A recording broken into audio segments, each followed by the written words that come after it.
Olá, aqui é a Priscila Pegatin e te convido a acompanhar agora o Eco Brasil, com as principais notícias do país nesta quarta-feira, dia 19.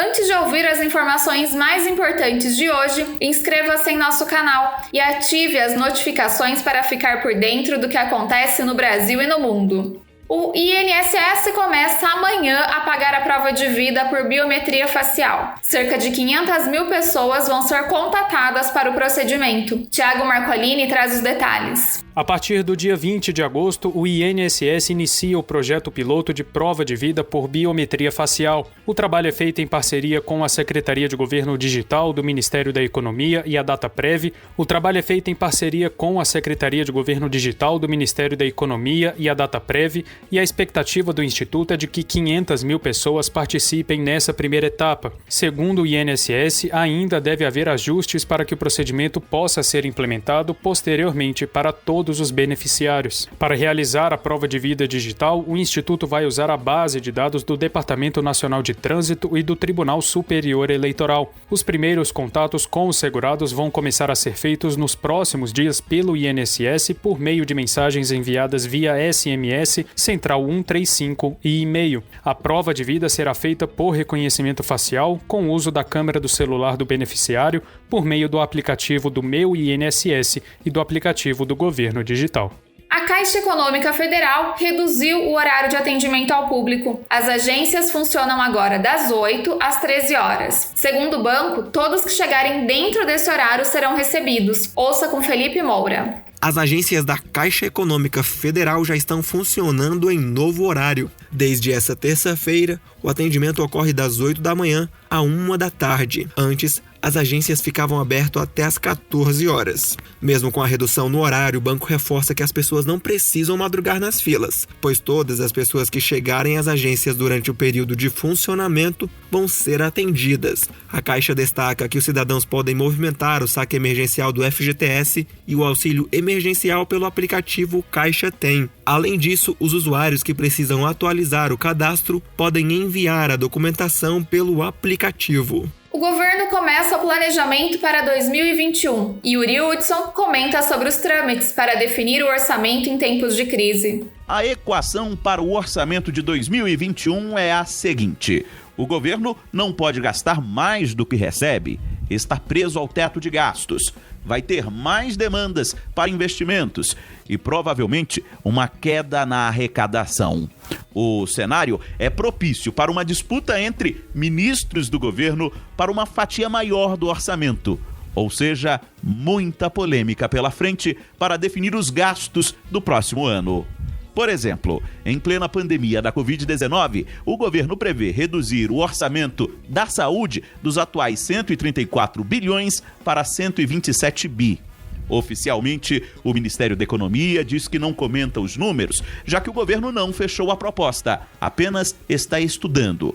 Mas o ministro Paulo Guedes admite que a disputa por verbas entre os colegas será grande. Estamos todos conversando exatamente sobre remanejamento de verbas. Ninguém estava querendo furar teto. Então o meu alerta era esse: olha, se tiver alguém querendo furar teto, é ruim para o presidente, isso tem efeitos ruins para o presidente. Então foi isso, mas é uma conversa natural.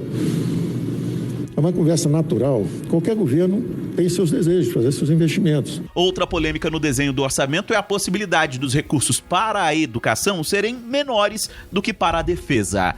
Um dos estudos do governo mostra que a pasta da defesa teria um orçamento que salta dos atuais 73 bi para 108 bilhões de reais, enquanto educação cairia dos 103 para 102 bilhões. Seria a primeira vez na história que a educação teria menos recursos que militares. O vice-presidente Hamilton Mourão tentou minimizar. Disse que dentro do orçamento da defesa está a despesa com o pessoal, algo que não consta no MEC. Para o vice, que é general do Exército, o governo terá uma longa e árdua missão para disciplinar o orçamento do próximo ano. O dilema de economia é muito claro. Se você pegar qualquer livro de economia, o primeiro capítulo vai ser o seguinte: canhão ou manteiga? Ou seja, você tem que saber onde é que vai colocar os recursos e priorizar os recursos. O governo tem que enviar a proposta do orçamento de 2021 ao Congresso até o fim deste mês. O presidente Jair Bolsonaro regulamentou as ações emergenciais para o setor cultural. Confira com Marquesan Araújo. Um decreto publicado pelo presidente Jair Bolsonaro deve regulamentar ações emergenciais destinadas ao setor cultural durante a pandemia da Covid-19. O projeto foi elaborado com a participação dos estados, Distrito Federal e municípios. O decreto tem como objetivo garantir a operacionalização segura e transparente dos recursos por meio da plataforma Mais Brasil, diminuir os riscos apontados pelos órgãos de controle e identificar dados resultantes da política pública que servirão para monitoramento e aferição. O documento também define a parcela que cada ente federativo vai receber para as ações no setor de cultura. Ao todo, serão repassados 3 bilhões de reais, sendo 1,5 bilhão para os estados e 1,5 bilhão para os municípios. Os recursos necessários para essa transferência já foram aprovados pela MP 990 de 2020. De acordo com a Secretaria Especial de Cultura, a Secult, um estudo divulgado em abril pela Associação Brasileira de Promotores de Eventos revela que quase 52% dos eventos programados para 2020 no país foram cancelados, adiados ou estão em situação incerta. Os prejuízos podem causar um impacto de 90 bilhões de reais. Entre os estudos para encontrar um remédio para tratar a Covid-19, pesquisadores da USP identificaram que o uso de um anti-inflamatório, até então indicado para pacientes com gota, diminuiu o tempo de recuperação de pessoas que precisaram de cuidados intensivos. A reportagem é de Daniel Marques. Um estudo preliminar da Universidade de São Paulo encontrou bons resultados no uso do anti-inflamatório colchicina usado no tratamento da gota, na recuperação de pacientes graves de Covid-19. De acordo com a pesquisa, os pacientes que usaram o medicamento se recuperaram mais rapidamente do que aqueles que não usaram. Eles ficaram livres da aplicação de oxigênio 3 dias antes dos outros e puderam voltar para casa mais cedo. Além de ajudar na recuperação dos pacientes, a liberação mais rápida pode gerar economia aos cofres públicos, já que o medicamento tem custo muito menor do que um dia de internação.